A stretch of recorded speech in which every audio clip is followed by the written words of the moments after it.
சோமிதரன், நம்ம நிறைவு பாட்டில் ரஜினி அவர்களுடைய அறிக்கையிலிருந்து சில வரிகள் அது உங்களை தொட்டதாக நீங்கள் சொன்னீங்க. பல லட்சக்கணக்கில் அந்த மக்கள்கிட்ட கூட இருக்கிறாங்க, அவர்கள்ட்ட மனந்திறந்து பேசணும், கூட இருக்கக்கூடிய என்னை வாழ வைக்கும் தமிழ் மக்களை பார்க்க வேண்டும், மனந்திறந்து பேச வேண்டும்னு ஆவலாக இருந்தேன்ற ஒரு ஈழத்தமிழரா பல நெருக்கடிகளுக்கு முகம் கொடுத்த ஒரு சமூகம், இன்னமும் உலகம் முழுக்க அகதிகளாக இருக்கக்கூடிய ஒரு சமூகம், ரஜினிகாந்த் மனம் திறந்து பேசினா அவர் என்ன பேசணும்னு எதிர்பார்க்கும்? உண்மையில் 30 வருட கால இந்த போருடைய அழிவு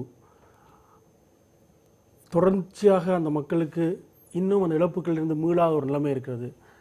முள்ளிவாய்க்கால் அவலங்களிலிருந்து அவர்கள் மீளவில்லை.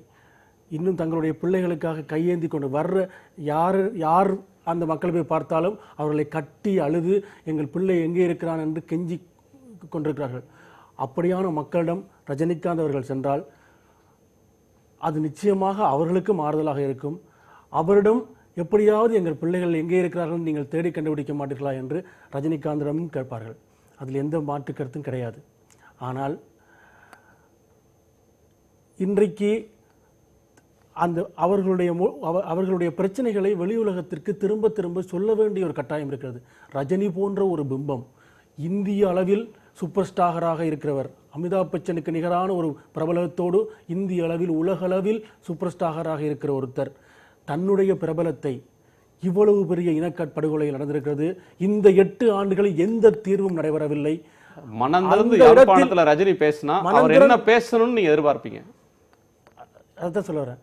அதாவது இவ்வளவு பிரபலங்களுடைய ஒருத்தர் இந்த இலங்கையில் ஒரு இனப்படுகொலை நடைபெற்றது என்றும் இன்னும் அந்த மக்களுக்கு ஒரு தீர்வும் வரவில்லை என்றும் அந்த மண்ணில் என்ன நடைபெற்றது என்ற உண்மையை அவர் தன்னிடம் இருக்கிற அந்த காட்சி ஊடக வலிமையூடாக, அந்த திரைப்பட வலிமையூடாக சொல்வாரானால் அது உலகத்தை சென்றடையும். சாதாரண ஒரு டாக்குமெண்ட்ரி ஃபில்மை நான் பண்ணி கொழும்புல இந்த வாரம் போனபோது போட்டேன் 10 வருஷத்துக்கு பிறகு.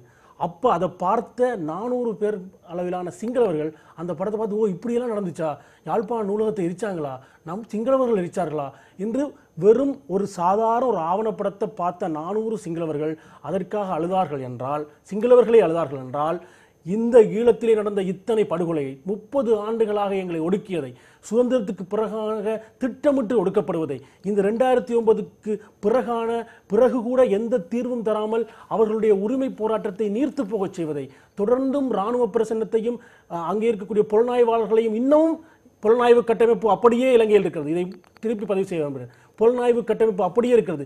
இந்த நிலைமையில் ஒரு தீர்வை கூட இந்திய அரசு சொன்ன 13வது திருத்தச் சட்டத்தை கூட தமிழர்களுக்கு வழங்க முடியாத ஒரு அரசியல் அமைப்பை இன்னமும் வைத்துக் கொண்டிருக்கக்கூடிய இந்த நிலைமையை ரஜினிகாந்த் அவர்கள் தன்னுடைய பிரபலத்தினூடாக யாழ்ப்பாண மண்ணில் இருந்தாலும் கூட, அல்லது சென்னை மண்ணில் இருந்து கூட, அல்லது டெல்லியில் கூட எங்கிருந்தாவது சொல்வாரானால் அதுதான் ஈழத்தமிழர்களுக்கு அவர் செய்யக்கூடிய மிகப்பெரிய நன்மையாக இருக்கும். அவர் சந்தித்து உண்மைகளை கேட்க வேண்டும் என்பது எங்களுக்கும் விருப்பம்தான். ஆனால் அதை தாண்டியும் அவருடைய பிரபலம் என்ற ஒன்று ஈழத்தமிழர்களினுடைய போராட்டத்தை வேறொரு மக்களுக்கு கொண்டு செல்வதற்கான ஒரு வழியாக இருக்கும். அது அவருடைய திரைப்படத்தின் மூலமும் செய்யலாம், அவர் சாதாரண பேசுவதன் மூலமும் செய்யலாம். நான் நினைக்கிறேன் ஒரு நல்ல திரைப்படத்தை அவர் ஈழத்தமிழர்களுக்காக செய்ய வேண்டும், இந்த அவலங்களை சொல்ல வேண்டும்.